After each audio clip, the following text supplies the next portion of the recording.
வணக்கம். இலங்கை செய்திகளுடன் நான் நிரோஷன். விரிவான செய்திகளுக்கு முன் தலைப்புச் செய்திகள். இலங்கை மாலத்தீவு உறவுகள் பிராந்திய அமைதி, ஒற்றுமை மற்றும் நிலையான வளர்ச்சிக்கான பொதுவான இலக்குகளை அடைவதற்கான வலுவான அடித்தளமாக விளங்குகின்றது என்று ஜனாதிபதி தெரிவிப்பு. நீதித்துறையின் சுயாதீனத்தை குலைக்கும் வகையில் ஜனாதிபதி நீதித்துறையின் ஊடக பேச்சாளராக செயல்படுகின்றார் என்று எதிர்க்கட்சித் தலைவர் சஜித் பிரேமதாச குற்றச்சாட்டு. அரச திரைசேரியில் சுமார் 80 கோடி ரூபாய் நிதி காணாமல் போயுள்ளதற்கான பொறுப்பை அனுருகுமார திசாநாயக்க தலைமையிலான அரசாங்கம் ஏற்க வேண்டும் என்று திசா அத்தநாயக்க குற்றச்சாட்டு. நீதிமன்ற தீர்ப்பு வெளியாகாத நிலையில் ஜனாதிபதி முன்கூட்டிய பொதுமக்களுக்கு அறிவிப்பது நீதித்துறையின் சுயாதீனத்திற்கு கடுமையான சவாலாகும் என்று ஜிஎல் பீரிஸ் தெரிவிப்பு. தொடர்வது விரிவான செய்திகள். பல ஆண்டுகளாக வளர்ந்து வந்த இலங்கை மாலத்தீவு உறவுகள் பிராந்திய அமைதி, ஒற்றுமை மற்றும் நிலையான வளர்ச்சிக்கான பொதுவான இலக்குகளை அடைவதற்கான வலுவான அடித்தளமாக விளங்குகின்றது என்று ஜனாதிபதி அனுருகுமார திசாநாயக்க தெரிவித்துள்ளார். மாலத்தீவு ஜனாதிபதி முகமது மொய்சு மற்றும் அவரது பிரதிநிதிகள் குழுவை வரவேற்ற அவர், இரு நாடுகளுக்கும் இடையிலான உறவுகள் பல நூற்றாண்டுகளாக பழமையானவை என்றும் 1965ஆம் ஆண்டு ஆரம்பிக்கப்பட்ட அதிகாரப்பூர்வ ராஜதந்திர உறவுகள் இந்த நட்பை மேலும் பலப்படுத்தியுள்ளன என்றும் குறிப்பிட்டார்.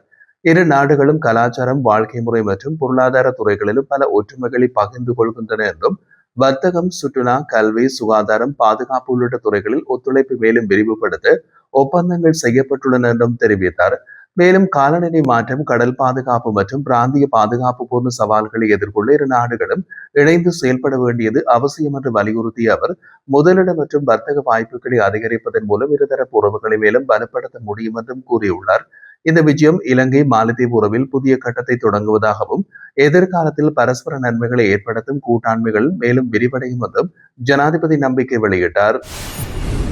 நாட்டில் சட்டத்தின் ஆட்சி மற்றும் நீதித்துறையின் சுயாதீனத்தை குலைக்கும் வகையிலே ஜனாதிபதி நீதித்துறையின் பிரதான ஊடக பேச்சாளராக செயல்படுகின்றார் என்று எதிர்க்கட்சித் தலைவர் சஜித் பிரேமதாச குற்றம் சாட்டியுள்ளார்.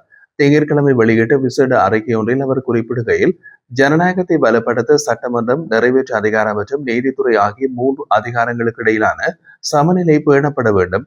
ஆனால் தற்போதைய நிலையில் ஜனாதிபதி நீதித்துறை தொடர்பான முன்கூட்டிய கருத்துக்கள் மற்றும் விளக்கங்களை வழங்கி அதன் செயல்பாடுகளில் தலையீடு செய்யும் நிலைமை உருவாகியுள்ளது. இது நீதித்துறையை அவமதிப்பதோடு அதன் சுதந்திரத்தினையும் ஜனநாயக செயல்முறையினையும் பாதிக்கும் செயல் என்று அவர் சுட்டிக்காட்டினார். ஜனாதிபதியின் இத்தகைய நடவடிக்கைகள் அரசியல் சுதந்திரம், ஜனநாயக உரிமைகள் மற்றும் நாட்டின் ஜனநாயக அமைப்புக்கே அச்சுறுத்தலாக இருப்பதாகவும் அவர் எச்சரித்தார். மேலும் மக்கள் மீது விதிக்கப்பட்டுள்ள வரிச்சுமையை குறித்து நிவாரணங்களை வழங்கவும், முதியோரின் சேமிப்புகளுக்கான வட்டி வழங்க நடவடிக்கை எடுக்கவும் அரசாங்கம் முன்வர வேண்டும் என்று அவர் வலியுறுத்தினார். அதேவேளை நீதிபதிகளின் நியமனங்கள் மற்றும் பதவி உயர்வுகள் தாமதமாக இருப்பதும் கவலைக்குரியதாக இருப்பதாக குறிப்பிட்டிருந்த அவர், நீதித்துறையை பலப்படுத்துவது அவசியம் என்றும் தெரிவித்திருந்தார்.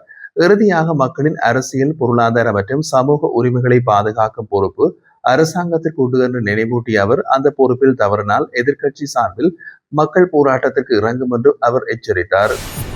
இலங்கைக்கு உத்தியோகபூர்வ விஜயம் மேற்கொண்ட மாலத்தீவு ஜனாதிபதி முகமது மொய்சு இந்த பயணத்தை இரு நாடுகளுக்கும் இடையிலான உறவுகளை மேலும் பலப்படுத்தி புதிய கட்டத்திற்கு கொண்டு செல்லும் என்று தெரிவித்துள்ளார். கொழும்பில் நடைபெற்ற சந்திப்புகளுக்கு பிறகு அவர் தெரிவிக்கையில், இலங்கையுடன் பகிரப்படும் வரலாற்று மற்றும் நட்பு உறவுகளை மேலும் உறுதிப்படுத்தும் வாய்ப்பு கிடைத்தது மகிழ்ச்சி அளிக்கின்றது. தன்னை மற்றும் தனது குழுவினை அன்புடன் வரவேற்று இலங்கை ஜனாதிபதி மற்றும் மக்களுக்கு அவர் நன்றி தெரிவித்தார். இரு நாடுகளுக்கும் இடையில் வர்த்தகம், முதலீடு, சுகாதாரம், கல்வி, பாதுகாப்பு, இளைஞர் மேம்பாடு, மீன்பிடி மற்றும் சுற்றுச்சூழல் உள்ளிட்ட துறைகளில் ஒத்துழைப்பை விரிவுபடுத்த ஒப்பந்தங்கள் எட்டப்பட்டதாகவும் பல முக்கிய உடன்படிக்கைகள் கையெழுத்திடப்பட்டுள்ளதாகவும் குறிப்பிட்டிருந்தார். பொருளாதார ஒத்துழைப்பை முன்னிறுத்தி வர்த்தக மற்றும் முதலீட்டு வாய்ப்புகளை விரிவுபடுத்தும் புதிய வணிக சந்தர்ப்பங்களை உருவாக்கவும் இரு நாடுகளும் இணைந்து செயல்பட உறுதி கொண்டுள்ளதாகவும் அவர் தெரிவித்தார். மேலும் கல்வி மற்றும் இளைஞர் திறன் மேம்பாட்டில் கவனம் செலுத்தி எதிர்கால சவால்களை சமாளிக்க இளைஞர்களை தயார் செய்யும் நோக்கில் இணக்கம் ஏற்பட்டுள்ளது.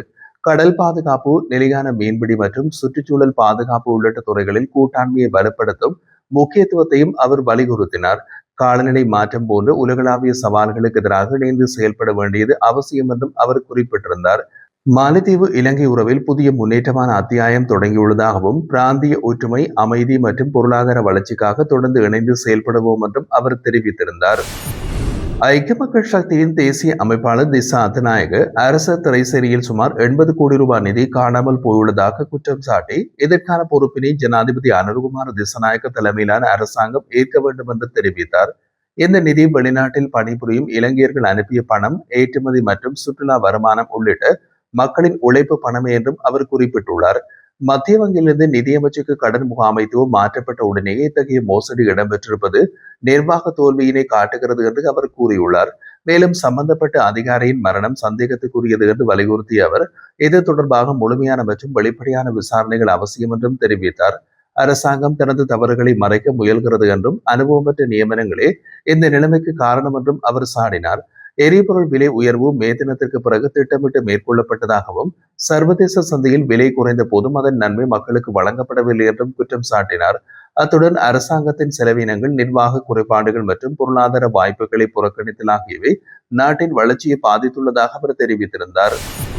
நீதிமன்றம் எனவும் தீர்ப்பு வழங்காத நிலையில் அதை பற்றி ஜனாதிபதி முன்கூட்டியே பொதுமக்களுக்கு அறிவிப்பது சட்டத்தின் ஆட்சிக்கும் நீதித்துறையின் சுயாதீனத்திற்கும் கடுமையான சவாலாகும் என்று பேராசிரியர் GL பீரிஸ் குறிப்பிட்டுள்ளார்.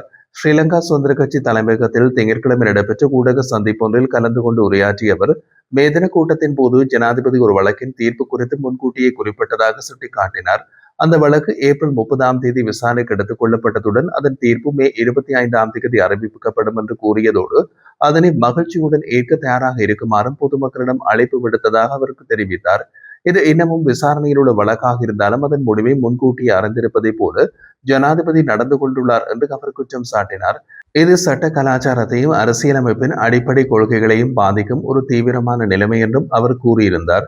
ஒரு வழக்கில் தீர்ப்பு வழங்கப்படுவது சாட்சிகள் மற்றும் சட்டத்தின் அடிப்படையில் நீதிபதியின் மனச்சாட்சிக்கு இணங்க சுதந்திரமாகவே இருக்க வேண்டும் என்றும் வெளிப்புற தாக்கங்கள் அல்லது எதிர்பார்ப்புகள் எந்த ஒரு ஜனநாயக சமூகத்திலும் ஏற்றுக்கொள்ளப்பட மாட்டாது என்றும் அவர் வலியுறுத்தினார்.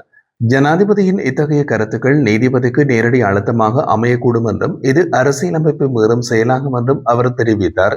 நீதித்துறையின் சுதந்திரம் ஜனநாயகத்தின் முக்கிய தூண்களில் ஒன்றாக இருப்பதால் அதை பாதுகாப்பது உயர் நீதிமன்றத்தின் பொறுப்பாகும் என்று குறிப்பிட்ட அவர் இவ்வாறான முன்னுதாரணமற்ற நிலைமைகளை எதிர்த்து கூட்டு எதிர்க்கட்சி சார்பில் பிரதம நீதியரசரிடம் மனு சமர்ப்பிக்க திட்டமிட்டுள்ளதாகவும் தெரிவித்துள்ளார். நெடுந்தூர பேருந்து பயணிகளை கருத்தில் கொண்டு இருக்கை முன்பதிவை எளிதாக்கும் புதிய முன்னோடி திட்டம் ஆரம்பிக்கப்பட்டுள்ளதாக போக்குவரத்து மற்றும் நெடுஞ்சாலைகள் அமைச்சர் அறிவித்துள்ளது. திங்கட்கிழமை நடைபெற்ற ஊடகவிலான சந்திப்பில் அமைச்சர் பிமல் ரத்நாயக் இதனை தெரிவித்தார். அவர் மேலும் கூறிய போது நாட்டில் தினசரி போக்குவரத்தில் தொடருந்துகளை விட பேருந்துகளை அதிகமாக பயன்படுத்தப்படுகின்றது. ஆனால் பயணிகளின் இருக்கை முன்பதிவுக்காக நிலையங்களுக்கு நேரில் செல்ல வேண்டிய நிலைமை காரணமாக திட்டமிடல் சிரமமாக இருப்பதாக அவர் குறிப்பிட்டுள்ளார்.